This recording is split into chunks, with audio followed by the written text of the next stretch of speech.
All right, man, I ain't gonna waste no time. I'm gonna talk a little bit about the game, but I'm really primarily going to talk about how terrible the New York Knicks fans are, right? But check out the Piston talk playlist. Check out the Piston post game reaction playlist. I have a playlist for everything, so hopefully you follow it. I probably will cover the Duke and Michigan game. I ain't really been able to get into college basketball the way I like to because of a busy schedule, but I've been keeping an eye. Shout out to our Detroit brother Darius Acuff in Arkansas. And John Calipari, he loves some Detroit players. You know, don't forget he has CDR, Chris Douglas Roberts. Shout out to the bro.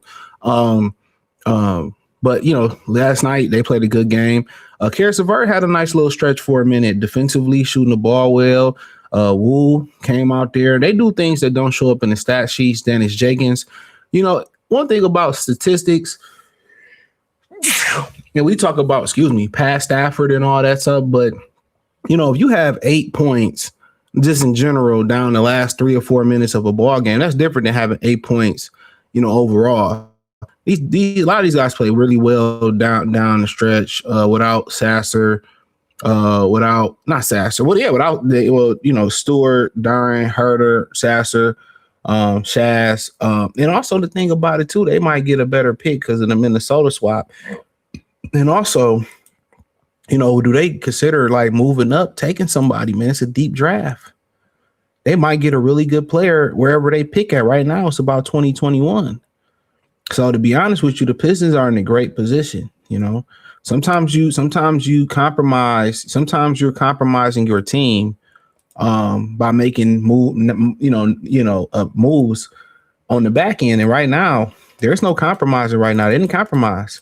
You know, as far as they draft picks, and they're in a great position to move up the draft or still get a good player where they're going to be picking at.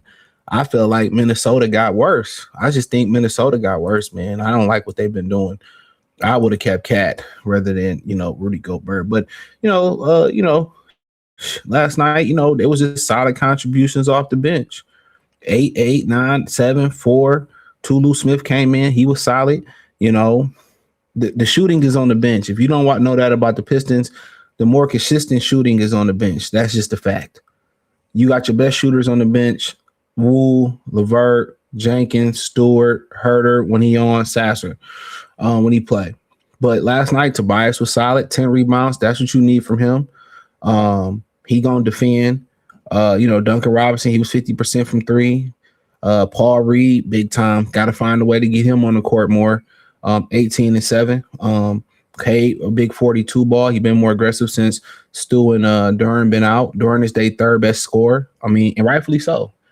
You know, he can grow into being a number 2 scorer. You know, I saw Thompson did what he did: 10 ball, 5 rebounds, 4 assists.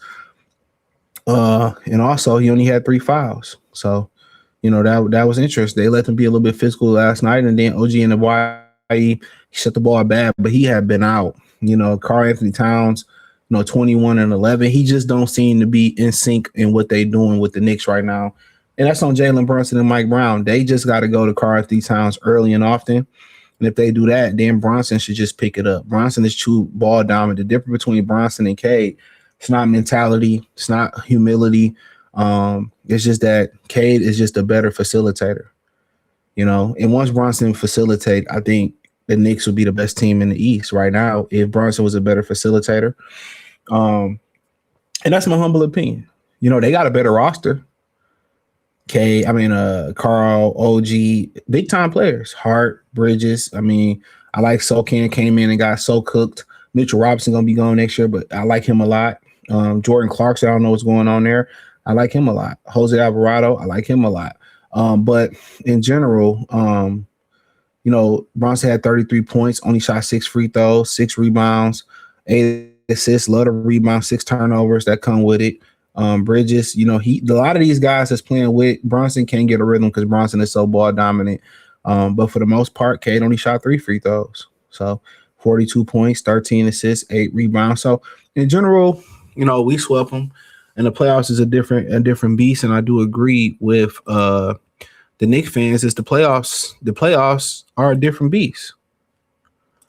That's one thing that we can agree on. And, who knows? The Knicks might come in and put, and put Beast by Dre on the Detroit Pistons in the playoff series. That could happen.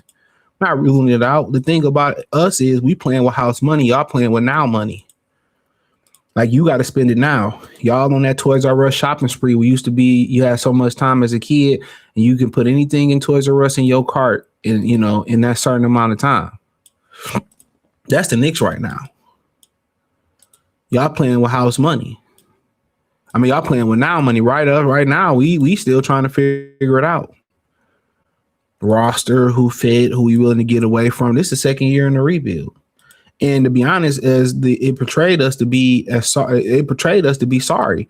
But in general, if you watched a lot of those games, even when Monty was here, they was just losing those games. Respectfully, they were just losing those games. They wasn't blowout. They just didn't know how to close games out, and it was pretty bad not closing the games out. They wanted to win. They had the will to win, but they just didn't know how to win. They just didn't know how to win. So, but keeping it funky. And so I kind of was, and I kind of go through the dimensions. So apparently, the Knicks fans are a piece of shit. With my boy from Queens, my boy Miguel from Queens told me, he live in Long Island now. If any Knicks fans want to come see him, he's a Los Angeles Laker fan. And I ain't gonna say where you work at though, but if y'all want to DM me, I want to go jump the nigga, let me know. But he was talking about how disgusting the Knicks fans were, right? And I used to like the Knicks in the 90s. I don't have nothing against the Knicks, respectfully. I used to watch Allen Houston after we moved him over there. I got a story to tell Anthony Mason. If you know, I'm pretty sure the most New York fans that's around my age know the story about him and Biggie. Antonio Davis, not Antonio Davis, but I remember he went into the stands. But Starks, Patrick Ewing, I love Patrick. Oakley, love Oak. I love a lot of their roster. Melo was always my guy, even though I was bitter that we didn't take Carmelo Anthony. But there's a bunch of those guys I like. I like Jalen Brunson, respectfully. I like Jalen Brunson a lot.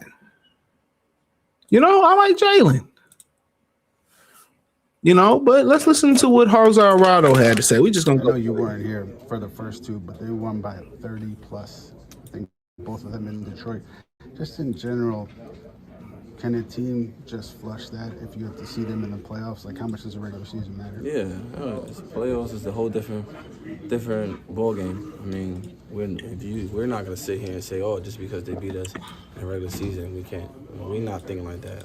I don't think like that. So, when it counts, that's when it matters, So we're gonna play. So you're right. The problem is he ain't never been to playoffs. Okay. So then they posting stuff like this. Well, congrats to Duncan and all the Pistons. You did it. Beat the Knicks in the regular season. Let's keep going. Shout out to Cade. And I'm gonna address this in a video. Maybe you see it today. Maybe you won't. Cade Cunningham, the flopping is too much. 3 of the top 5 guys do it consistently. I know I'm better than yada yada yada. But I'm not getting the same calls. People feel like this guy might be better than me and nowhere near better than me. So basically what they're saying is Cade is crying about not getting foul calls. And he says, I'm not naming any names, but he didn't name no names. And it's true. He only got 3 foul attempts yesterday. Free throw attempts. Brunson only got 6. Okay. And the Knicks fans in the comment section can't show all that. So 5-point free throws, 7-point in 2020. And they just started changing the rules if Brunson ain't getting as many free throws. And, respectfully, it happened to James Harden. When they took away James Harden, all that shit he was doing, then you had a narrative of it's lazy because Cade averages more free throws than Brunson. Brunson doesn't even sniff 20 free throws a game. He had more last night. But this is before last night. Then they just probably stop calling them on Jalen Brunson. Brunson get a whole bunch of flops. Let's keep it real. Brunson be flopping around and flopping and flopping and flopping and flopping and flopping. So I think that was it. But hold on, give me a minute. Let's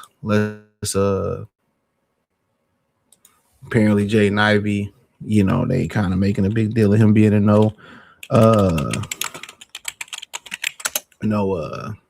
DMP last night. I mean, who knows, man? Hopefully he'll be all right, right? So Knicks absolutely got smoked. They was talking mad shit, right?